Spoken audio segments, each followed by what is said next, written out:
जीवन में राग द्वेष न रह जाए। बड़ा खतरनाक है ये राग द्वेष। अगर किसी से राग है तो बड़ा सूक्ष्म होता है राग का धागा, और वो जब हमारे ऊपर संकट आएगी, विपत्ति आएगी, या तो वो धागा दिखाई देता कि अभी वो है ना। द्रौपदी जी को पहले श्री कृष्ण याद नहीं आए, 5 महारथी पति है अतिरथी, वो याद आए, फिर भीष्मादि याद आए, फिर अपनी भुजाओं का बल, फिर दांतों का बल, और जब निर्बल तब महाबल। सुनेरी मैंने निर्बल के बल राम, महाबल प्रभु श्री कृष्ण का तब जागृत हुआ। ये राग बहुत खतरनाक है, किसी से राग ना करें। यही राग जब प्रियालाल के चरणों में अर्पित हो जाता है तो अनुराग कहलाता है। जब शरीर भोग, शरीर संबंधी, यही बहुत फंसाव वाला जन्म मरण चक्र का मूल यही राग है। और जब इसमें बाधा पड़ती तो द्वेष हो जाता है। द्वेष बहुत खतरनाक है। भजन कर रहे हैं, कई वर्ष पहले किसी ने कुछ कहा, याद आ गया और जलने लगा हृदय। उसकी पूरी सामने झांकी है, भजन कर रहे हैं प्रभु का, और झांकी है उस द्वेष जिससे हुआ है, और हृदय जलने लगा।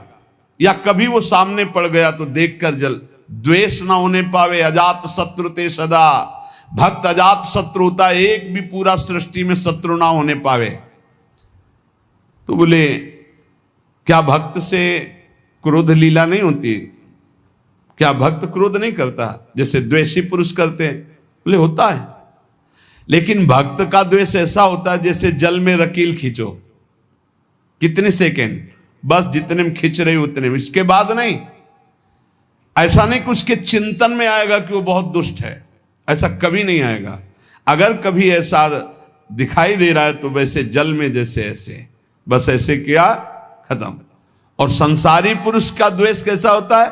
पत्थर की रकील खींच दो तो बनी की बनी, और वो जल की रकील, जल में ऐसे रकील खींचो, 1 सेकेंड में खत्म। ऐसे भक्त का आवेश होता है। कोई धर्म विरुद्ध या इष्ट विरुद्ध या ऐसा तो एकदम वो आवेश दिखाई देगा, लेकिन उसी क्षण वो तत्काल बिल्कुल द्वेष, किंचन मात्र नहीं, किंचन मात्र मंगल की भावना नहीं। अगर राग द्वेष है तो फिर वो भक्त कैसा?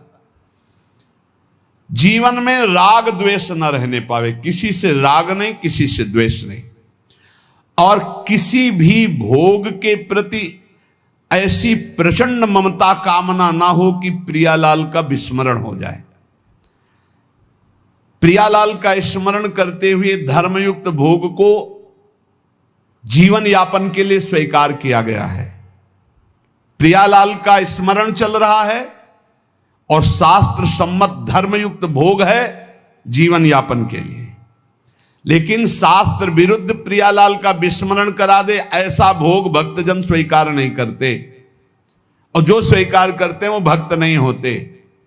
राग द्वेष भक्त के जीवन में नहीं होता, और ऐसी भोग कामना नहीं होती जो भगवत विस्मरण करा दे या शास्त्र विरुद्ध हो। अगर शास्त्र विरुद्ध और भगवत विस्मरण कराने वाली भोग वासना, वो फिर अभी भक्ति रंग नहीं लाई। तीसरा, भजन करते हुए इसी 8वें पंक्ति में 3 बातें। पहला राग द्वेष, दूसरा भोग ममता कामना का जो विषय है वो इष्ट चिंतन और धर्म शास्त्र सम्मत। तीसरा, मद अभिमान नहीं आना चाहिए। भक्ति में भी अभिमान जागृत हो जाता है, सामने वाला ऐसा है, सामने वाला ऐसा है। जहां परदोष दर्शन होने लगे वहां जान लेना अभिमान आ गया है।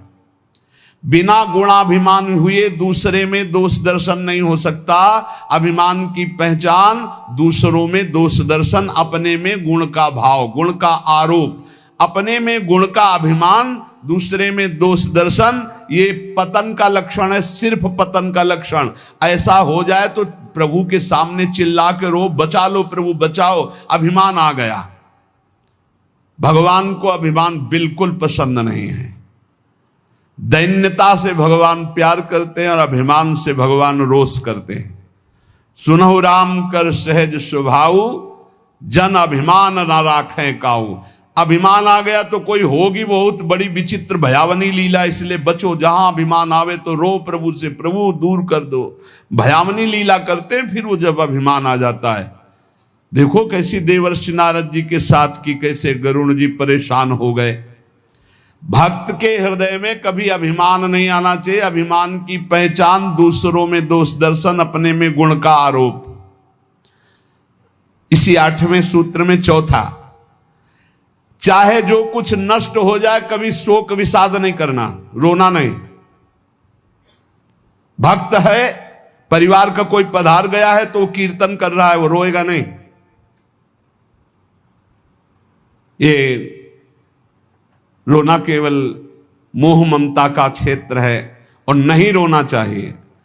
जब अब गीता जी का पीछे व्याख्या चल रही थी तो जो रोज सुनते हैं उनको याद होगा, रोने वाले के आंसू और नाक लार सब उस जीवात्मा को पीना पड़ता है जो पधार गया है। कभी नहीं रोना चाहिए।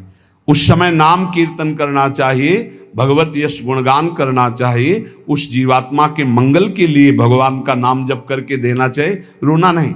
कुछ भी नष्ट हो जाए, कोई भी मर जाए, शोक विषाद नहीं करना, रोना नहीं। ये भक्ति के मार्ग का विषय। मंजीरा उठाओ, सब मिलके कीर्तन करो और भगवान का यश गान करते हुए उनकी अंतिम यात्रा। भक्तों की तो मृत्यु भी महोत्सव होती है। संसारी लोगों के लिए छाती पीटते हैं लोग, उनकी मरे हुए व्यक्ति की छाती में नहीं, ऐसे पीटते हैं, ऐसे पीटते हैं।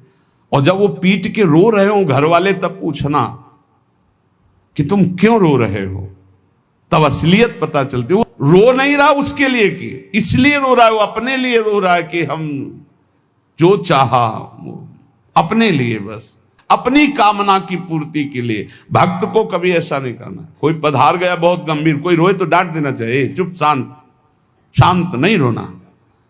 उस जीव को क्यों अब कष्ट देना। अब तो नाम कीर्तन, मान लो 50 लोग आए, 50 लोग नाम कीर्तन करो और फिर उसको भगवान के मार्ग में अग्रसर हो आगे। जहां जीवात्मा जाए उसका अच्छी जगह जन्म हो, उत्तम कुलवान भक्तवानों के घर में जन्म हो, भगवत प्राप्ति हो जाए उसको। ऐसे नाम कीर्तन करके उसको प्रदान करो, तब तो बढ़िया बन जाएगा। ये सब बैठे बैठे वो इधर उधर की बातें उच्चारण करके रोना, ये सब कुछ भी नष्ट हो जाए।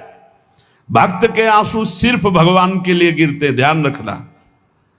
भक्त की आंसू रूपी धरोहर सिर्फ भगवान के लिए काट दिया जाए तो भी आंसू नहीं गिरेंगे। भगवान के लिए ही आंसू गिरने चाहिए। शोक विषाद नहीं होना चाहिए।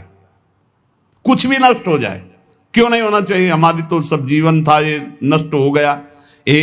जिसने एक क्षण में अनंत ब्रह्मांडों का सृजन कर दिया वो मेरा स्वामी है। वो चाहेगा तो हर व्यवस्था हो जाएगी, हर व्यवस्था। और हम आपसे सच्ची कहते हैं, भक्त का जो कुछ नष्ट होता है अच्छा होने के लिए होता है, पक्का समझना। नामदेव जी की कुटिया में आग लगी तो सब अच्छा ही अच्छा हो गया, नहीं हुआ। कहीं भी कुछ भी, भक्त का अगर कहीं भी कुछ भी हानि होगी, तुम निष्ठा से रहना, सब बढ़िया ही होगा। आप देख लेना, परिणाम में देख लेना। शोक किस बात का। कोई नई व्यवस्था किया है मालिक ने, इसीलिए पुराने को आग लगवा दी है, या पुराना नष्ट हो गया, कोई नई व्यवस्था की। भगवान की ताकत नहीं कि वो अमंगल कर दे। किसी ने कहा हमारा मन भगवान में ना लगा हो और हम फिर भोग लगाएं, सेवा करें तो भगवान स्वीकार कर लेंगे। कहां, वो बड़े कृपालु हैं। अरे पूरे समय मन नहीं लगा, लेकिन आपने कहीं ना कहीं मन में तो ये बनाया था कि भगवान को हम भोग लगा ले जा रहे हैं। इतनी भी ना तो श्रद्धा थी पाई भर, ना कोई भगवान से अपनापन था।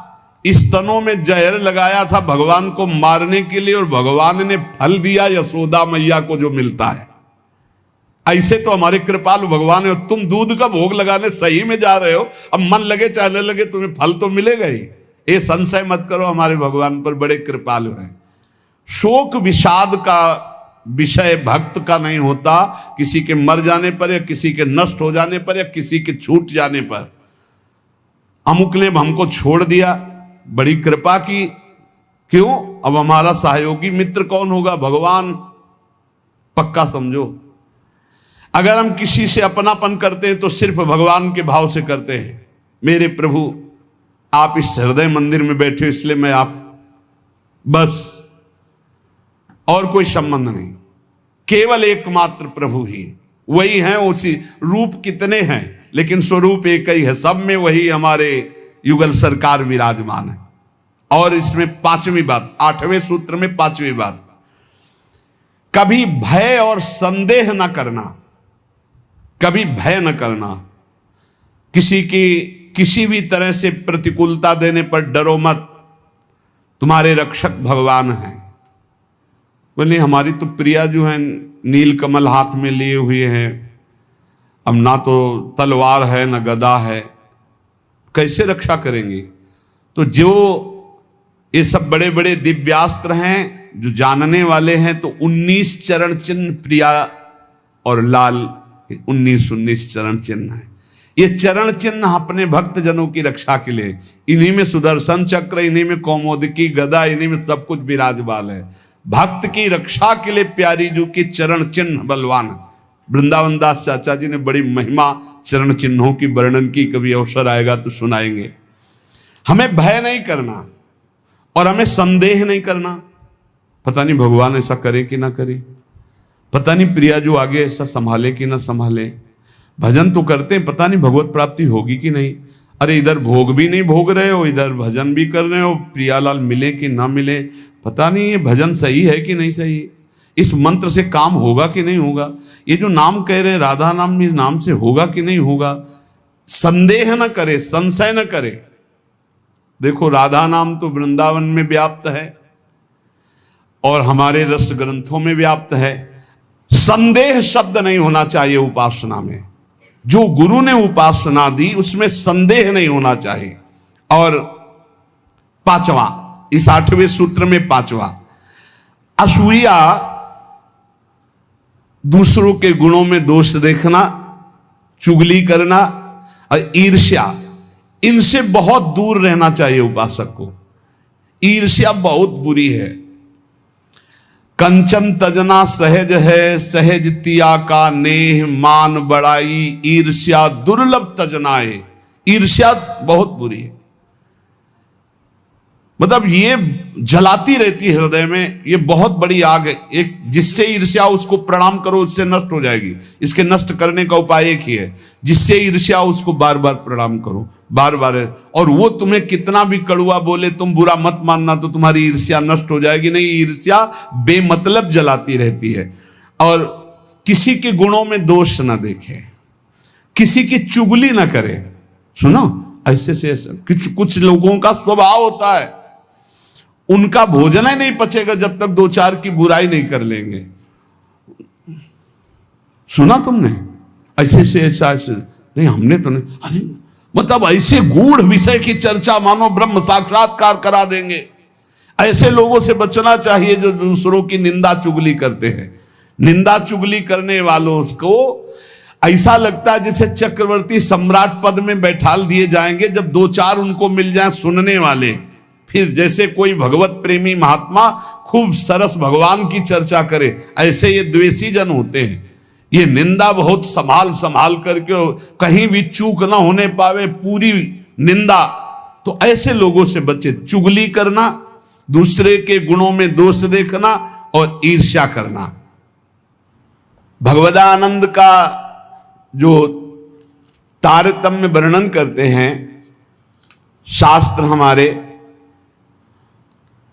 पहली बात तो ये कहते हैं कि कोई भी कुछ भी करता है तो अपने सुख के लिए करता है। हमें सुख प्राप्त हो इसलिए, वो किसी और के लिए नहीं करता।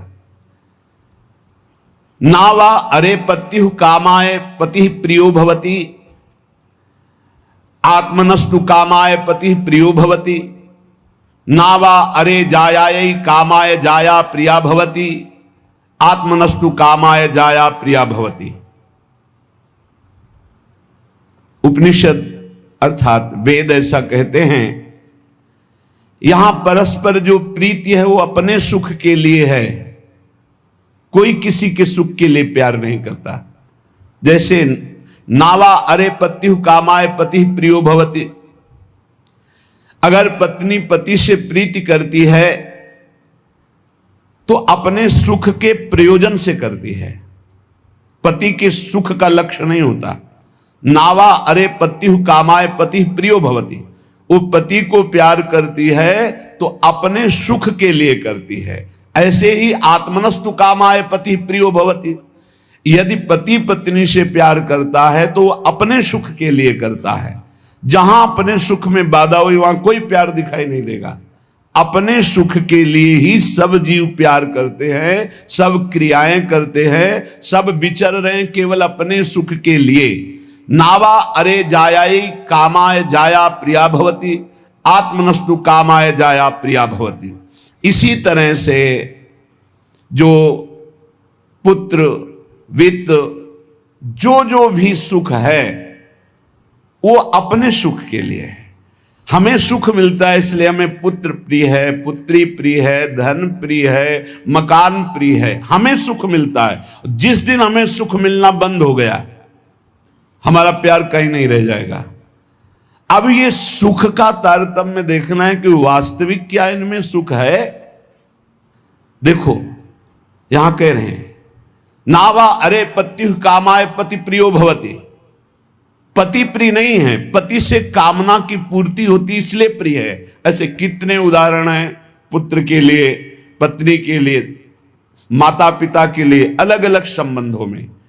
हमारा शास्त्र कहता है हम केवल सुख से प्यार करते हैं, सुख से, अपने सुख से। अगर हमको दुख का संबंध दिखाई देने लगे तो सब संबंध छोड़ दें, और सुख है नहीं, केवल सुख की छाया में फंसा करके ये माया हमें बांधे हुए है। जिसे तुम सुख समझते हो ये सुख नहीं, सुख की छाया है, समझ पड़ती नहीं, ये गिरधर की माया है। जैसे किसी व्यक्ति की छाया को पकड़ने चलो कभी पकड़ में नहीं आएगा क्योंकि वो व्यक्ति की छाया है। तो ये सुख की छाया सी दिखाई देती मृत्यु लोक में या ब्रह्मा के द्वारा रचे हुए अन्य लोकों में। सुख तो सुख सिंधु भगवान के नाम रूप लीला धाम में है। इस सुख का तारतम्य वर्णन करते हुए कहते हैं कि सबसे बड़ा सुख जो आनंद सिंधु सुख राशि, सीकर तय त्रैलोक सुपासी।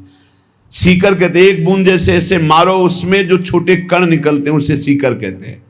आनंद समुद्र भगवान के एक बिंदु के, एक सीकर के सुख से पूरा त्रिभुवन सुपास, पूरा त्रिभुवन सुखी हो रहा है। जो सुख का आभास भी मिल रहा है वो सच्चिदानंद भगवान है, इसलिए सुख का आभास मिल रहा है।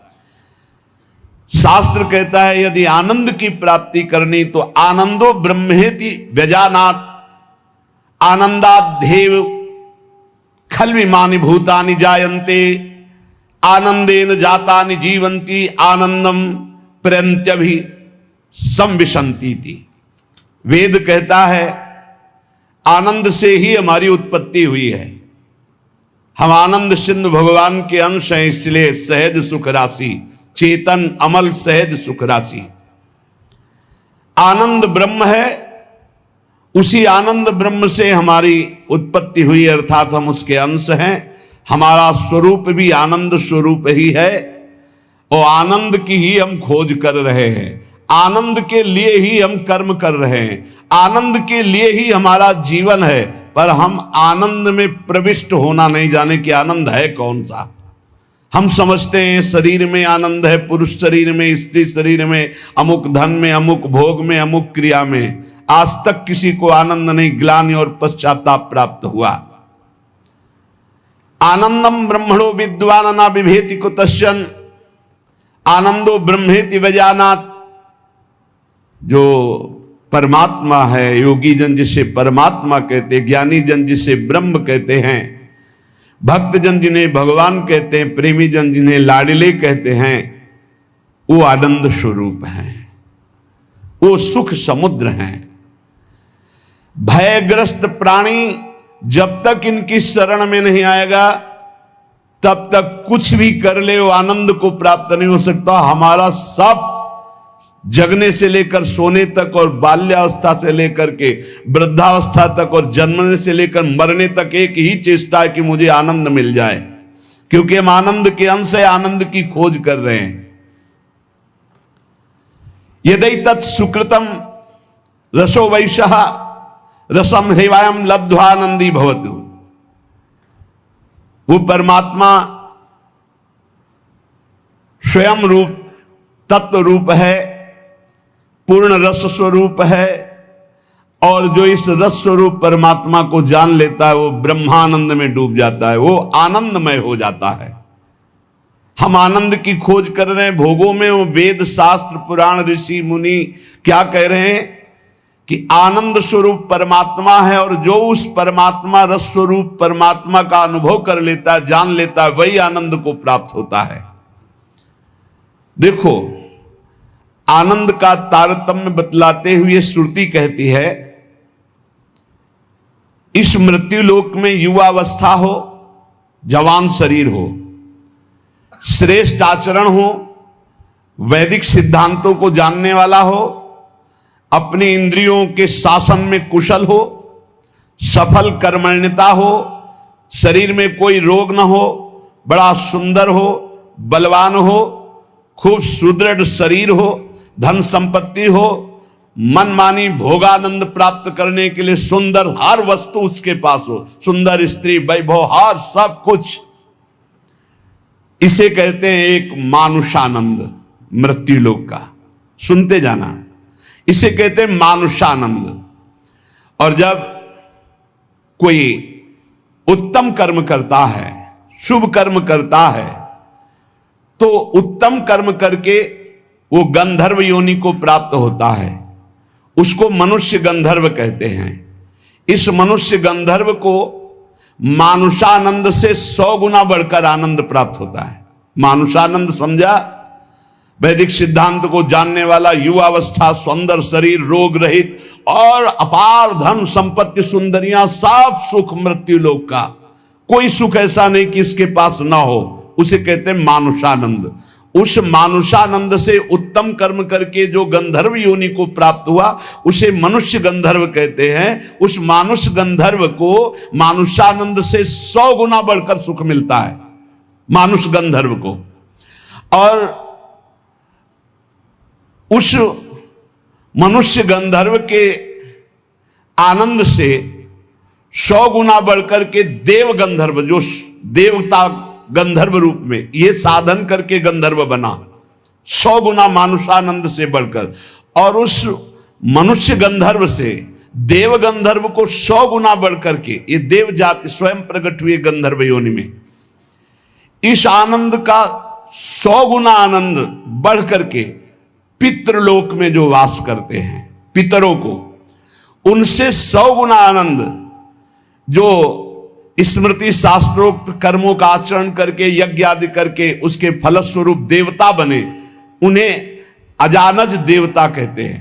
पितरों से 100 गुना आनंद बढ़ करके अजानज देवता को प्राप्त होता है, और अजानज देवता से बढ़कर 100 गुना देवताओं को आनंद प्राप्त होता है, जो देव योनि में सीधे प्रकट हुए हैं।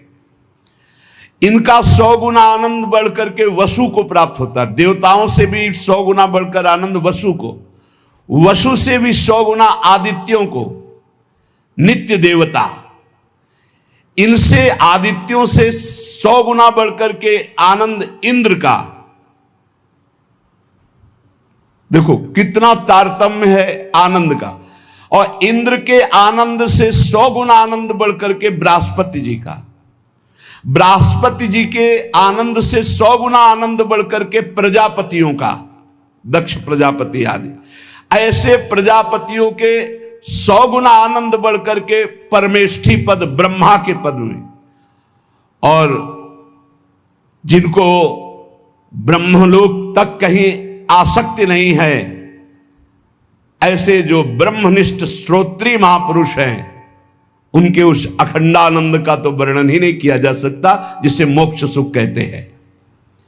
इस प्रकार सर्वोपरि हुआ ब्रह्मानंद, जो ब्रह्म सुख परमेष्ठी पद है, उससे भी कई गुना बढ़कर के ब्रह्मानंद है, सर्वोपरि आया ब्रह्मानंद। अब कह रहे हैं, ध्यान से सुनना, ब्रह्मानंदो भवेद देशो चेत परार्ध गुणी कृतः नैति भक्त सुखाम बोधई परमाणु तुलामपि। परार्ध कहते हैं एक के ऊपर 17 शून्य लगावे, एक लिखे और 17 शून्य लगावे तो जो संख्या बनती है उसे परार्ध कहते हैं।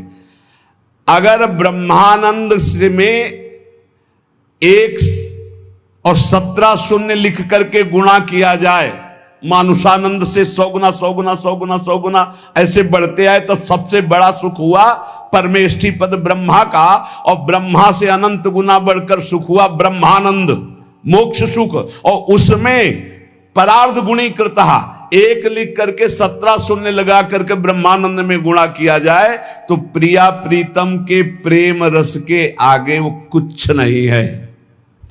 कह रहे हैं परमाणु तुला में, परमाणु बहुत छोटी वस्तु होती, प्रिया प्रीतम के प्रेम भक्ति के आगे जो सुख मिलता है उस सुख के आगे ब्रह्मानंद में 1 लिखकर 17 शून्य लगाकर परार्ध का गुणा किया जाए तो जो संख्या आएगी वो प्रेम रस के आगे कुछ नहीं, परमाणु के समान भी नहीं। इतना अपार सुख प्रिया प्रीतम के प्रेम में है।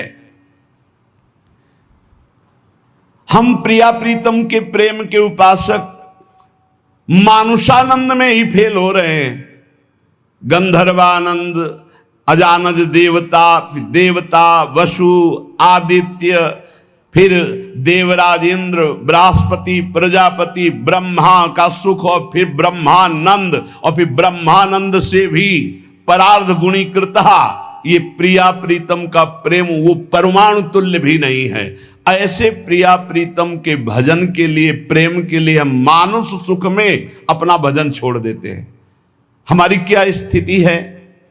इसलिए उपासक को चाहिए कि अखिल विकार शून्या नित्यानंदमयी, भोग त्याग समर्पितात्मा, अचिंत्यानंद दिव्य परमानंद स्वरूपा प्रीति पराकाष्ठा, स्वसुखानुसंधान कल्पना लेस शून्या,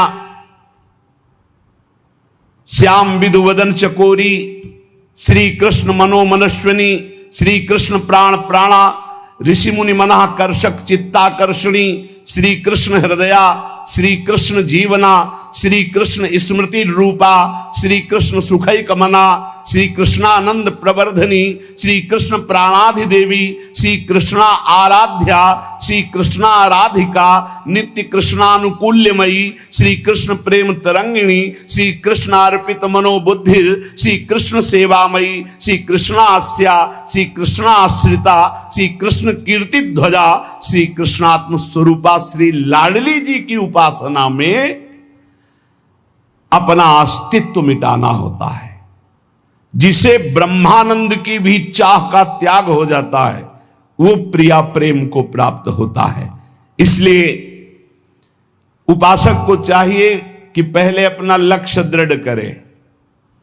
जीवन का चरम और परम लक्ष्य एकमात्र भगवत प्रेम, भगवान की प्राप्ति। ध्यान दीजिए, प्रियालाल की उपासना में सबसे पहले उपासक को दृढ़ निश्चय करना है, आशा बंधा, दृढ़ आशा, इसी जन्म में मुझे प्रियालाल का प्रेम प्राप्त होगा, इसी जन्म में हम प्रियालाल को प्राप्त होंगे, पक्का। बुद्धि केवल प्रियालाल के विषय में ही विचार करे। जीवन भर हमारा एक ही कार्य है साधना का, मय्येव मन आधत्स्व मयि बुद्धि निवेश है। प्रियालाल में मन लगाना है, प्रियालाल में बुद्धि लगानी। बुद्धि का काम है निश्चय करना, मन का काम है संकल्प विकल्प करना। अब निश्चय तो हमारा दृढ़ हो गया कि प्रियालाल ही हमारे हैं, निश्चय हो गया कि सुख है प्रियालाल में, बस ये झूठे संसार में नहीं। अब संकल्प विकल्प करने वाले मन को रूप के प्रियालाल के नाम में, रूप में, लीला में, धाम में लगाना है। श्री भगवत ऋषि जी महाराज कह रहे हैं, हम शिष्य श्यामा श्याम के गुरु, हम श्यामा श्याम। बड़ी ऊंची स्थिति की बात कह रहे हैं। ये तभी होती जब हमारा मन और बुद्धि का निश्चय केवल श्यामा श्याम में है। देखो, ये गुरु शिष्य का संबंध प्रियालाल से संबंध दृढ़ होने के लिए है। वही श्यामा श्याम अपने स्वरूप का प्रकाश करने के लिए, प्रेम का प्रकाश करने के लिए, मार्ग का ज्ञान कराने के लिए गुरु रूप में विराजमान होते हैं, और कोई दूसरा नहीं। गुरु गोविंद न भेद कराए। लेकिन यह बाहरी व्यवहार का क्षेत्र नहीं गुरु शिष्य का, ये शुद्ध परमार्थ का संबंध है। इसमें लौकिकता की गंध भी नहीं है। इसीलिए कह रहे हैं, हम शिष्य श्यामा श्याम के, गुरु हम श्यामा श्याम। ओत प्रोत अर्पण कियो, निज मन तन धन धाम। निज मन तन धन धाम, निरंतर अंतर नाही। निस दिन दुख सुख संग, असुचि सुचि घर बन माही। नश्वर नेह निमित्त देह, नाते सो उपशम। भगवत हमरे प्राण सदा, भगवत के हैं हम। भगवत ऋषि जी कह रहे, हम किसी और के न शिष्य हैं और न किसी के गुरु हैं। हम देहाभिमानी गुरु चेला नहीं हैं। चेला काहू के नहीं, गुरु काहू के नाहि। सखी लड़ैती लाल की, रहत महल के माही। रहे महल के माए, टहल सब करे निरंतर। दंपति अत्य कुलाए, पलक कहूं पर जो अंतर। भगवत भगवत कहां करे नहीं, हम बिनु केला। ताते हम परिहरे, देह मानी गुरु चेला। ये देह मानी संबंध नहीं है। आध्यात्मिक संबंध का आधार है गुरु भाव। ये देह भाव वाला संबंध नहीं कि जैसे भाई बहन और रिश्ते नाते ऐसे गुरु भी बना लिए। ये सिर्फ अध्यात्म का संबंध है। प्रायः देह भाव में ही स्थित होकर के देह भाव को ही गुरु मान लिया जाता है। नहीं, ये देह भाव का नाश करने के लिए संबंध है गुरु शिष्य का। देह भाव को पुष्ट करने के लिए नहीं, नष्ट करने के लिए है। अपने देह की उपेक्षा करके गुरु को सच्चिदानंद के स्वरूप में स्वीकार करना परमार्थ का स्वरूप है। गुरुर् ब्रह्मा गुरुर् विष्णु गुरुर्देव महेश्वरा, गुरु साक्षात परब्रह्म तस्मै श्री गुरुवे नमः। तो गुरु का देह मंदिर है, उसके अंदर बैठा हुआ जो परमात्म तत्व वही गुरुदेव है। वही परमात्म तत्व कौन है? श्यामा श्याम। लौकिक मान्यता में मारे घूम रहे हैं। भगवत ऋषि जी कहते हैं, हम चेला काहू के नहीं और गुरु काहू के ना ही। देहाभिमानी ना हम गुरु हैं और ना देहाभिमानी हम चेला स्वीकार करते हैं। हम सखी लड़ैती लाल के, रहत महल के माही। रह महल के माए, टहल सब करे निरंतर। रात दिन अपनी प्यारी जू की सेवा में रहते। अगर पलक भर की ओट हो जाए तो कहां है भगवत रसिक, कहां है भगवत रसिक। भगवत भगवत अकुलाकर पुकारने लगते हैं। भगवत भगवत कहां करें नहीं, हम बिनु केला। हमारे बिना वो केल ही नहीं करते। ताते हम परिहरे, देह मानी गुरु चेला। आज जो है संसार में यही फैल रहा है। जैसे और संबंध ऐसे गुरु संबंध बना लिए। गुरु संबंध केवल अध्यात्म के लिए, भगवत प्राप्ति के लिए, ऐसा नहीं। अंधे का हाथ पकड़कर चलने वाला अंधा दोनों कुएं में गिरते, दोनों मार्ग भटक जाते हैं। हमारा गुरु संबंध केवल अध्यात्म के लिए, अध्यात्म भगवत प्राप्ति श्यामा श्याम के लिए। और वहीं देह भाव का विस्मरण करने का सौभाग्य मिलता है गुरु चरणों में। जब उनकी आज्ञा में हम रहते हैं तो हमारा अहम नष्ट हो जाता है। पर किनकी आज्ञा में? जो देह मानी नहीं, जो स्वरूप बोध प्राप्त है,